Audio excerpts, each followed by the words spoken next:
Now, the next body type is the ovary body type. This is it right here. See this body type?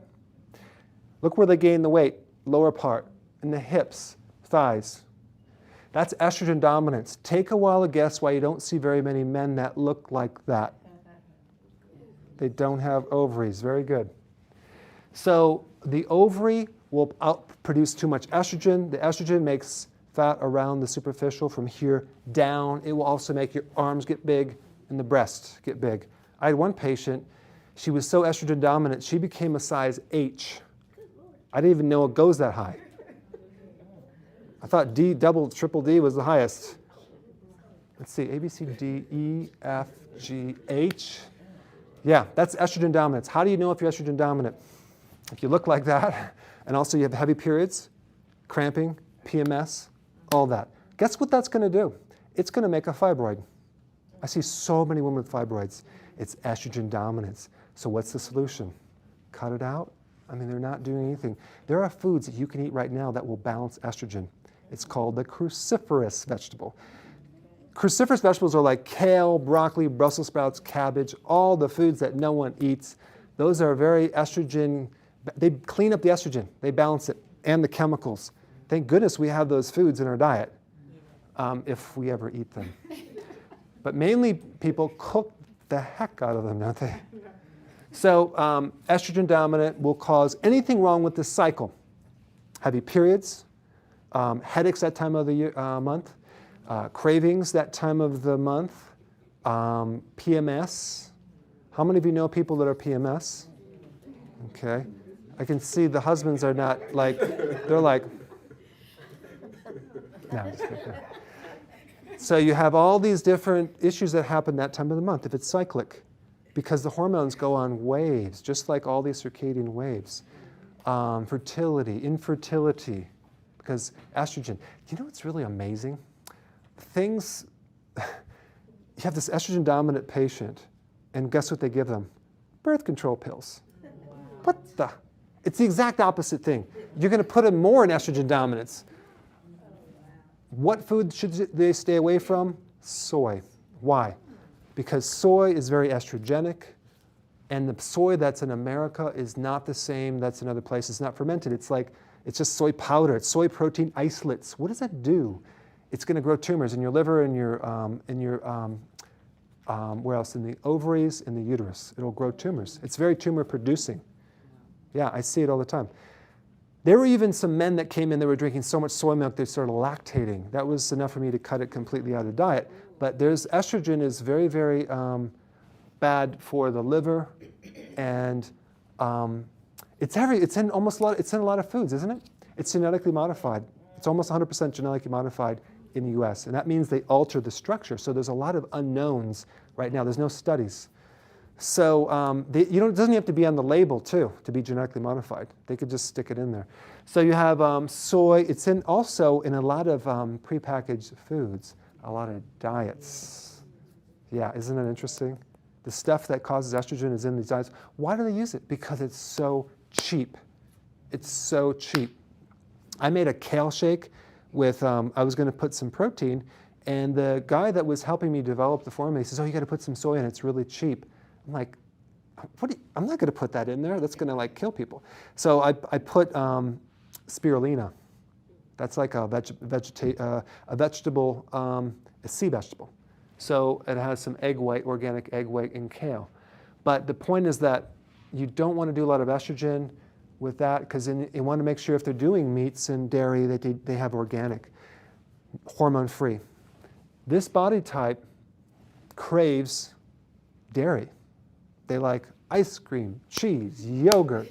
It's wild. They're trying to get some hormones in there to try to balance something because they're out of balance. It won't ever work though. So they have a lot of issues with that. And then when they get to be age 52, the ovaries stop working, okay? But guess what? You have a backup organ. Here's the ovaries. The adrenals are little triangles on top of the kidney. These start doing the work. So now, if the adrenal glands are weak going into menopause, you're going to overload those things, and now this is going to do all the work. And so now you're going to have all sorts of problems with hot flashes, night sweats, okay? Does anyone have a hot flash? Okay. So hot flashes are basically a short circuit in the electrical system of your body that's just kind of like, it's blowing that heat right there. Someone's having a hot flash right now. So that would be hot flashes. So this body type ends up looking like this body type after menopause. So what am I trying to tell you? I'm trying to give you a clue that you better do something now before it's too late. Now, some of you in your mind, you're thinking, wow, I'm a mixed body type. I'm everything, right? You always have a primary. Too much estrogen will block the thyroid. That's why when you get pregnant, you might end up with a thyroid problem, because the excess estrogen will block this and then create all sorts of problems. Many borderline thyroid cases need to take thyroid medication when they're pregnant because of the spike of estrogen. So all these things work together. If the liver is bad, which we're going to get to next, your thyroid can't work. Your thyroid needs that liver to convert. Like 80% of all the activation of that hormone occurs through your liver. So I had a lady, she came in, she did the wrong diet for her body type. She did the high protein diet, okay? She was a liver type. Liver types should not do high protein diets, okay? What happened, she lost weight, but she also lost all of her hair. Well, she had 2 gray hairs. She had a wig, a very nice wig. And she came in and she said, Dr. Berg, you got to help me. I'm like, okay, what's going on? She goes, look at, I was like, okay, yes, we need to work on that. So I said, what happened to you? She goes, I just did this diet, I lost all my hair. I said, bingo, you mess with your liver and then block the thyroid. Now here's the problem. She was gonna get married, okay? Her husband, future husband, had no clue she was completely bald. Okay, that's the situation, wouldn't you agree? It's like the honeymoon night. Honey, now that we're married, surprise! And you're like, and then he pulls off his toupee. I think there was like a movie where you can pull off your arm and your leg. And, so I worked on her. I do a technique which works on old stress. It's an acupressure, not puncture. And we worked on her and worked on the liver. And she got her hair back in 3 weeks, tiny little hair. She came back. She was real happy, got married, never told him. Went great. Yeah. So these hormones have dominating things, dominating power to do certain things. When you actually age, when you go from 20s, 30s, 40s, 50s, okay, hormones change.